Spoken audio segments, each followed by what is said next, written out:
Bienvenidos de vuelta a Punto Económico, y ahora nos acompaña el señor Juan Manuel Benítez. Él es viceministro de Desarrollo e Infraestructura Agraria y Riego. Buenas noches, bienvenido a Punto Económico. Bueno. Ustedes, entiendo, como Ministerio de Agricultura, están comenzando a interactuar con el Ministerio de Energía y Minas para tratar de hacer que el agro y la minería de alguna manera tengan un punto en común, un punto de enlace y genere desarrollo, y no hagan, digamos, no cada uno no vaya por su lado, sino generen un desarrollo conjunto sobre todo en la zona de influencia y la minería. ¿Qué están haciendo en ese sentido? Efectivamente, como Estado queremos promover la inversión responsable y para eso siempre, digamos, en el campo se presentan los, vamos a decir, conflictos por el agua entre minería y agricultura. Lo que hemos decidido, como el gobierno del presidente Humala ha decidido, bueno, ¿por qué no sumamos todas las piezas? ¿Por qué no caminamos juntos? El Premier lo dijo hace poco, ¿por qué no caminamos en grupos de ministerios que trabajen con un liderazgo? Claro, en este tema de minería tendría que ser el Ministerio de Energía y Minas, pero donde acompañen los otros sectores que tienen que ver, que están directamente involucrados para lograr planes de desarrollo, concretar acciones de desarrollo. Entonces, tradicionalmente antes, ¿cómo se ha hecho? La minería iba por cada empresa por su cuenta, trabajaba en sus áreas de influencia, con actores locales, tenían algunas recetas que llevaban a cabo, pequeños programas de riego, obras de riego, o tal vez algunas intervenciones relacionadas con desarrollo de mercados, y eso era todo. Hoy día, agricultura se hace presente y lo que pone sobre la mesa es, yo tengo una buena cantidad de programas, inversión, ¿por qué no sumamos lo que tiene la empresa y ya trabajamos en un espacio territorial con una visión de mediano a largo plazo de desarrollo más integral? Entonces, y empoderando obviamente a los actores locales, en este caso a los alcaldes provinciales o los alcaldes distritales, donde podemos trabajar pues todo un planeamiento. Ya no hablamos pues de corto plazo, la minería ha llegado para quedarse en algunos casos 20, 30, 40 años, o sea, muy largo su presencia, y obviamente el Estado está siempre. Sumados ambos, creo que podemos ser una buena sociedad. Y el tema es que la minería en general tiene programas de responsabilidad social, o comienza a tener impacto en las comunidades, pero realmente es un impacto transitorio, ¿no? Termina siendo transitorio y no necesariamente es tan eficiente si es que no se sumara con otras posibilidades de inversión también, ¿no? Yo diría eso, yo diría que por ahí va el tema. Hay pequeños esfuerzos, algo dispersos, que no llegan a tener el impacto que se desea. Con la presencia del Estado, donde entraba el Ministerio de Agricultura, y donde tenemos ya un planeamiento de mayor alcance, donde, como repito, incluso podemos incorporar otros actores, en algunos casos vivienda podría estar también con nosotros, ¿verdad? O tal vez salud, depende. Les ha faltado más comunicación intersectorial, ¿no? Yo diría que sí. Yo diría que tal vez hemos visto el Estado por estancos, ¿no? Cada quien haciendo lo suyo, transportes por ahí, agricultura por acá, minería por allá. Y pienso que al final lo que importa es que el país se desarrolle, y para eso todos tenemos que trabajar en equipo. Así es. Ahora, el agua es un eje central de cómo el punto de confluencia entre la minería y la agricultura. Vamos a poner, por favor, el primer cuadro. ¿Cuál es el papel que tiene el agua en esta nueva política? Vamos al primer cuadro, por favor. ¿Cómo no? Para el Ministerio de Agricultura y Riego, precisamente, el eje central es el agua, definitivamente. Y sobre eso estamos poniendo el resto de las líneas de política del Ministerio para acompañar. Es decir, en el caso de Conca lo hemos visto clarísimo. También, ¿no? Es decir, en una cuenca donde tenemos acceso al agua, pero no al riego, tenemos que trabajar infraestructura de riego que permita dar posibilidades efectivas, concretas, de desarrollo en el futuro. Es decir, vivir el 30% de la agricultura en sierra hoy día tiene riego, el 70% espera que haya lluvia, por secano. Es sumamente complicado pensar en desarrollar productos ahí, hablamos hace un rato de los verdes, por ejemplo, hablamos de la quinoa, qué sé yo, sin agua permanente. Entonces, poniendo el riego, todo lo demás puede funcionar, teniendo agua, ¿verdad? Ahora, ¿cuáles son para entender un poco, cuáles son los actores alrededor del agua? ¿Cuál es el eje del agua? El agua, tenemos por eso, en el centro tenemos a los programas que están más relacionados a la dotación de infraestructura de riego. La Dirección General de Infraestructura Hidráulica, que es la que hoy día es la Secretaría Técnica del Fondo Mi Riego, que han sido 1.000 millones de soles en el 2013, para financiar proyectos de, básicamente, irrigaciones, desde reservorios, canales, hasta riego tecnificado. Y ahí también está el PSI, que ya tiene una larga data, trabajando en el programa subsectorial de irrigación, también está en la misma línea, es una unidad ejecutora del programa también del Fondo Mi Riego, y tenemos proyectos especiales que están ubicados en algunas cuencas todavía, como Jequetepeque-Saña, como Puyango-Tumbes, como Jaén-San Ignacio-Bagua, etcétera. Son varias cuencas donde tenemos proyectos especiales que también están trabajando en la línea de infraestructura de agua. Entonces, el centro es riego. La fuerza más grande en este año, por el fondo que ha sido, en términos de presupuesto, el fondo Mi Riego, 1.000 millones. Sin embargo, tendríamos aproximadamente cerca de unos 500 millones de soles adicionales que también están concentrados en la misma línea. Entonces, ahí tenemos agua. Adicionalmente a eso, entonces acompañamos con Agrorural, que por ejemplo financia algunos planes de negocios para poder ya conectar producción con mercado. Tenemos la Autoridad Nacional del Agua, que está más en la línea regulatoria del uso del agua. ¿Y usa qué agua? Exactamente, y además es multisectorial, donde también está incluido el uso de la minería. Tenemos Agroideas, que es un fondo también que lo que financia son emprendimientos, ¿no? Y tenemos pues la sanidad, que es fundamental para poder acceder a mercados. Tenemos la Dirección General de Asuntos Ambientales, aquí tenemos la Dirección General de Competitividad Agraria, que también está en la línea de trabajar asociatividad, por ejemplo. Que es un tema que a la minería le debe interesar mucho, porque en la sierra, y también lo vamos a ver después, hay pequeñas parcelas, pequeñas... exactamente. Minifundio por todo, totalmente. Casi por todo el Perú. Entonces, frente a esos espacios pequeños donde hoy día ni siquiera tenemos agua para riego, es sumamente complicado vender la idea de que se pueda hacer desarrollo agrario a la vez que uno tiene al lado un emporio minero. Entonces, para que pueda ser factible, tenemos que trabajar en esquemas más de asociatividad. Tenemos agua, ahora tenemos, digamos, un concepto mayor de producción, ¿no? Productividad, asistencia técnica, y luego lo conectamos al mercado. Entonces, ahí donde estamos trabajando, esas son las líneas que acompañan el riego. Ahora, con respecto a lo que me acaba de decir, es el tema del minifundio, y de cuán importante es el hecho de la asociatividad y no trabajar con un montón de gente, sino, digamos, con asociaciones, agrupaciones, para hacer más fácil el trabajo.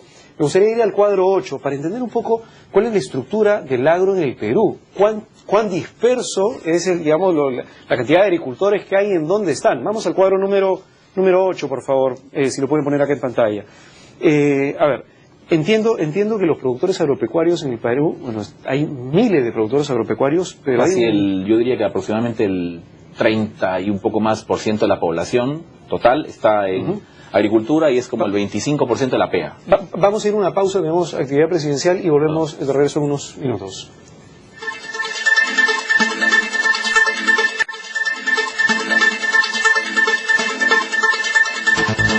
Bienvenidos de vuelta, estamos con el señor Juan Manuel Benítez, viceministro de Desarrollo de Infraestructura Agraria y Riego. Estamos hablando sobre cómo, digamos, el sector agrario y el sector minero pueden juntar esfuerzos para poder hacer que las zonas más complicadas e influencias se puedan desarrollar. Como estábamos conversando, el agua es un factor importantísimo, es un factor vital dentro de esta ecuación para poder generar el desarrollo. Me gustaría entender un poquito más con respecto al tema de lo que está pasando alrededor del agua. Vamos al cuadro 11, por favor. ¿Qué es lo que está pasando con respecto a lo que nos contabas? A la disposición del agua, de la disponibilidad que tiene el agua en la costa, en la sierra y en la selva. ¿Qué es lo que está pasando?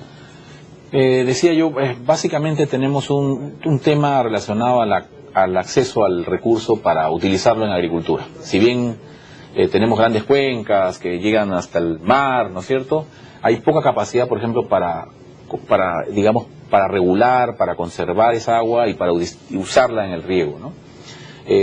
Por eso es que aparece el Fondo Mi Riego con estos 1.000 millones que está tratando de generar esta capacidad de generar esta capacidad, digamos, de conservación del recurso para poder utilizarlo para riego, ¿no?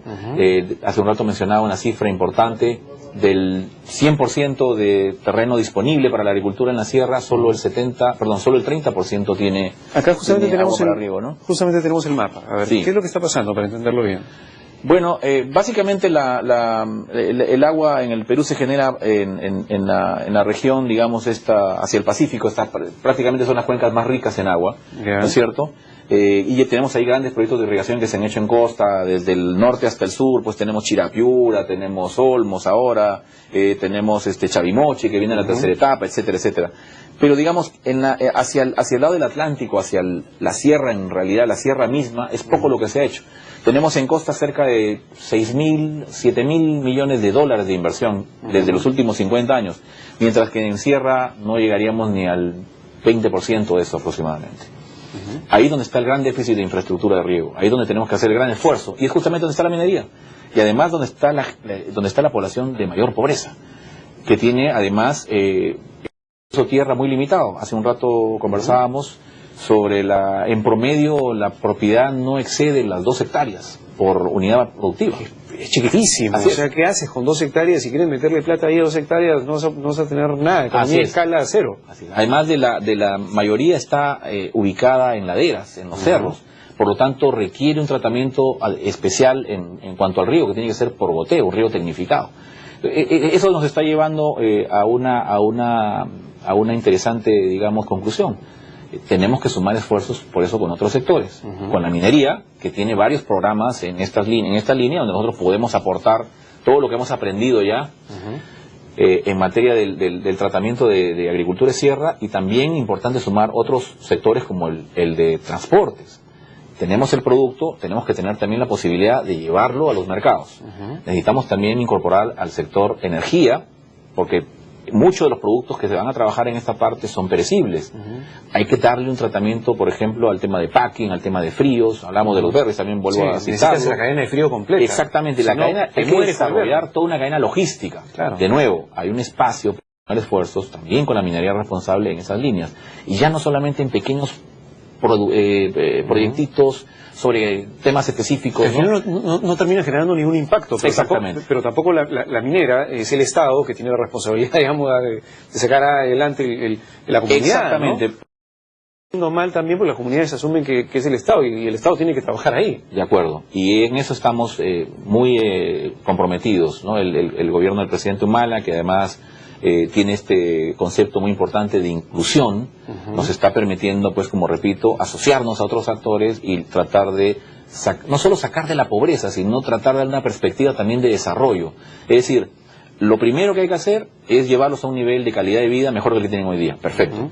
Para eso, ¿qué hay que hacer? Hay que generar ingresos. ¿De qué manera? Primero, tratando de darle la dieta básica, que mejoren el autoconsumo, pero los excedentes canalizarlos al mercado. Para eso, con este tipo de pequeñas parcelas, no hay forma tal y como están hoy día. Tienen acceso al agua, trabajemos a su actividad, tenemos el mecanismo financiero, todo el circuito comercial, donde entran, como repito, también, por ejemplo, los esfuerzos de la minería, y entonces podemos tener una sierra productiva exportadora. Alguna vez se mencionó sierra exportadora, ahí todavía está el programa ahí, está trabajando duro. Démosle también la parte productiva para que justamente podamos llegar al mercado. Es decir, el punto, para que la gente entienda un poco en sencillo, es, digamos, que no me regalen el pescado, o digamos, que te lo regalen mientras tienes realmente una necesidad, pero enséñame a pescar, o sea, dame las herramientas, ponme la infraestructura, digamos, trata de tener las vías de acceso para poder sacar las cadenas de frío, etcétera, para yo poder asociarme y exportar mi producto y sacarlo de la sierra. Y el otro tema importante tiene que ver con la cantidad de gente, el impacto que tiene el sector agrícola dentro de la población económicamente activa. Así es. Digamos, ¿cuál es el impacto que tiene la agricultura en el país? Estamos hablando del 25% de la PEA que está en agricultura y que genera alrededor del 8% del PBI. Mientras que la minería tiene mucho menos población, tiene más o menos una población alrededor del 20%, si no recuerdo mal, pero estamos hablando de un aporte del 1% en el PBI. O sea, es mucho más potente el esfuerzo que hace la agricultura. Sin embargo, estamos hablando de niveles de inversión en agricultura que han sido, en especial donde está la minería, bastante escasos.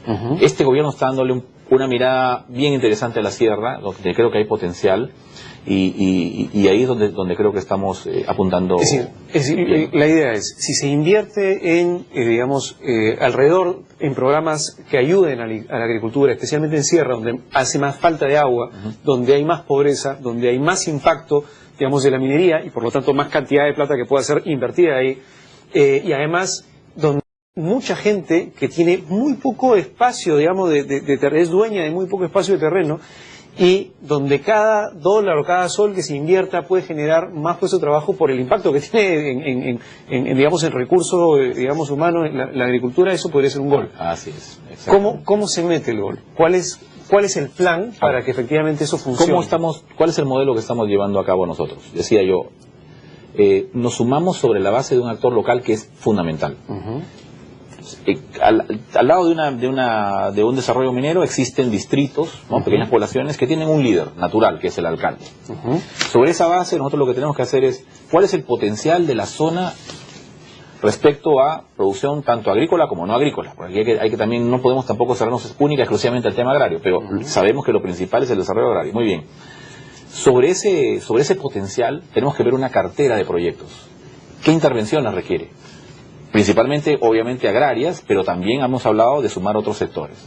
En la parte de carreteras, caminos vecinales, que es una inversión de altísimo impacto, ¿no? Está el tema, hablamos de energía, está el tema también de pequeñas ciudades intermedias que se deja mucho de lado. En espacios donde hay desarrollo productivo se requiere también el desarrollo de ciudades intermedias que justamente sirven como un buffer, como un amortiguador para las migraciones fuertes que vienen hacia la zona, sobre todo de costa. Generando esta cartera de proyectos que nosotros podemos decir, acompañar al sector minero diciendo, bueno, estos proyectos, en especial en infraestructura de riego, podemos trabajarlos nosotros con el apoyo de ustedes. Por ejemplo, en el caso del Fondo Mi Riego, ¿qué hemos hecho? Tenemos estos 1.000 millones, los lanzamos prácticamente al día siguiente que tuvimos la norma aprobando, le dijimos que vengan los proyectos. Llegaron, tenemos cerca de 1.200 proyectos que han sido presentados por una demanda aproximada de 6.000 millones de soles de inversión. Sin embargo, cuando hemos empezado a filtrar proyectos nos hemos dado cuenta de que teníamos proyectos de muy mala calidad, o proyectos incompletos, o teníamos también ahí, y asociado esto a un tema de presupuestos locales, por ejemplo. Una localidad que tiene 26.000 soles al año para hacer estudios, es poco probable que pueda manejar un proyecto de 5 millones de soles, que en estudios que pueden demandarle pues un monto significativamente mayor que esos 26.000 soles. ¿Qué se ha hecho en estos casos? Se ha asociado eso a la minería. A la minería le hemos dicho, mira, estos proyectos requieren un nivel de inversión en estudios mayor que el que tiene este presupuesto. La minería lo que ha hecho es, ha tomado los estudios, ha entregado proyectos de mayor calidad y eso es lo que estamos entonces ahora pudiendo financiar. Ese es un caso, y en otros casos también ha ido inclusive a decir, además estoy a cofinanciar el proyecto. Parte el Fondo Mi Riego, parte la empresa minera. En el caso de Ancash, por ejemplo, hemos tenido un proyecto en esa línea, ¿no? Entonces, ahí hay un espacio para asociarnos. Si lo que faltan son capacidades locales, la empresa minera, en este caso, por ejemplo, puede poner a disposición la capacidad de ingeniería que puede contratarse para poder hacer estudios de calidad. Y si no estamos hablando solamente de dinero, si no estamos hablando de capacidad de gestión. Exactamente. Incluso desde ahí partimos. Una vez que tenemos la infraestructura, tenemos otros programas que acabamos de analizar, donde podemos entrar, por ejemplo, a mirar temas de calidad o fertilidad del suelo. El programa Buena Siembra, que está trabajando ahora en llevar un poco asistencia técnica para el uso, por ejemplo, de semillas certificadas, de fertilizantes que deben usarse para que pueda enriquecerse el suelo y de esa manera también mejorar la productividad. O sea, además de agua, trabajemos también productividad del suelo. Yo estaba pensando con la entrevista anterior con el señor Schiffman de cuándo podríamos tener en el país, cuándo podríamos ver ya en el Perú una industria genética donde todo el germoplasma que tenemos, digamos, la capacidad de que nuestro suelo nos enseñe toda la riqueza que tiene, convertirla en productos patentados, semillas trabajadas genéticamente patentadas, que nosotros podamos exportar, porque nosotros tenemos una ventaja, que es toda toda la riqueza genética que tenemos, ¿no? Ahí hay otro espacio, ahí hay otra buena noticia, ¿no?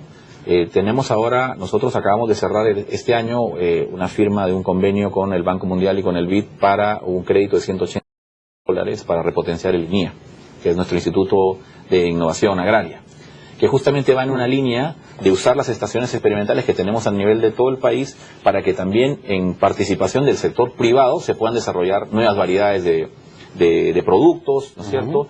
Que se hagan trabajos que permitan pues lograr incluso, lo que señalas tú, algunas patentes. ¿Cuántas patentes tenemos en la agricultura peruana? Yo te diría que muy pocas, si me animo a darte un número a lo mejor fallo y por mucho. Yo creo que tenemos muy pocas y ahí lo que debemos hacer precisamente es quizá incorporar más al sector privado, nuevamente. Cuando hemos trabajado con esquemas muy públicos, termina siendo el reino del investigador, que investiga lo que él quiere investigar, no lo que necesariamente el mercado necesita. Cuando hay un empuje del lado privado, entonces el privado dice, yo necesito estos productos, estas variedades, y están dispuestos incluso a cofinanciar las investigaciones. Ahí queremos llegar. ¿Quién articula? ¿Quién hace que el privado pueda conversar? Porque yo he escuchado a varias gente que dice, ¿cómo me gustaría que el INIA pudiera haber hecho este desarrollo de la investigación de tal planta para que me ayude en tal tema? En realidad el INIA está de repente desfasado, como bien dices, de lo que necesita el mercado. ¿Quién articula? Lo que queremos hacer ahora hacia adelante, por eso es, utilizando la plataforma que tenemos, reequipando nuestras estaciones experimentales, es darle el espacio para que el sector privado lleve la batuta. Y en ese sentido trabajamos un poco con los gremios más articulados. Tenemos una muy buena relación a nivel de gremios representativos que lo que hacen es indicarnos un poco cuáles serían las demandas que tienen respecto a innovación y donde el Estado podría, como repito, cofinanciar, aportar. Queremos subir el número, por ejemplo, de especialistas que tenemos en el INIA. Mencionaba hace un rato fuera de cámara que tenemos 2 PhDs que están haciendo además labores administrativas. Es una locura. Necesitamos tener más capacidad humana para poder llevar adelante este tipo de retos. Y de nuevo, ya que para no salir mucho del tema, nuevamente la minería asociada con agricultura podría apoyar en ese tipo de esfuerzos. Claro. Por ejemplo, en el caso de Tacna, estamos viendo de generar una asociación pública o privada, ¿no?